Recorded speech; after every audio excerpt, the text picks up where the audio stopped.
belongs to Tyler and Mackenzie from Mama. And Mama's going to read your story. 'Twas the night before Christmas when all through the house not a creature was stirring, not even a mouse. The stockings were hung by the chimney with care in hopes that St. Nick would soon be there.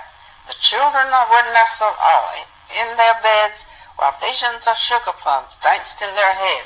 And Mama in her kerchief and I in my cap had just settled down for a long winter nap. When out all alone there rose such a chatter, I sprang from my bed to see what was the matter.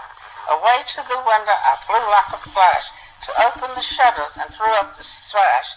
The moon is on the breast of the new fallen snow gave the lustres of midday to objects below. When what do my wondering eyes should appear but a miniature sleigh and 8 tiny reindeers, with my little old driver so lively and quick, I knew in a moment it must be St. Nick. More rapid than eagle his coursers they came, and he whistled and shouted and called them by name.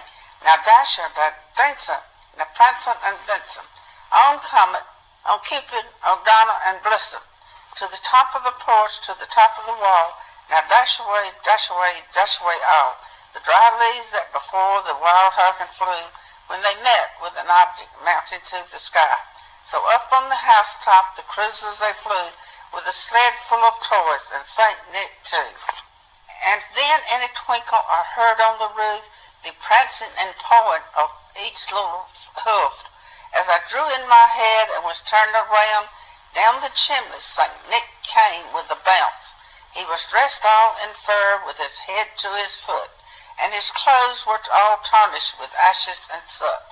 A bundle of toys he had flung on his back, and he looked like a peddler just opening his pack. His eyes how they twinkled, his dimple how merry. His cheeks were like roses, his nose like a cherry. His dull little mouth was drawn up like a bow, and the beard on his chin was as white as the snow. A stump of a pipe he held tight in his teeth, and the smoke it circled his head with a wreath. He had a broad face and a little round belly that shook when he laughed like a bowl of jelly. He was chubby and plump, a right jelly old elf, and I laughed when I saw him in spite of myself. A wink of his eyes and a twist of his head soon led me to know I had nothing to dread. He spoke not a word, but went straight to his work, and filled all the stockings, then turned with a jerk, and laid his fingers aside of his nose, and gave a nod of the chimney he rose. He sprang to his sled, to his team gave a whistle, and away they all flew like the down of a twistle.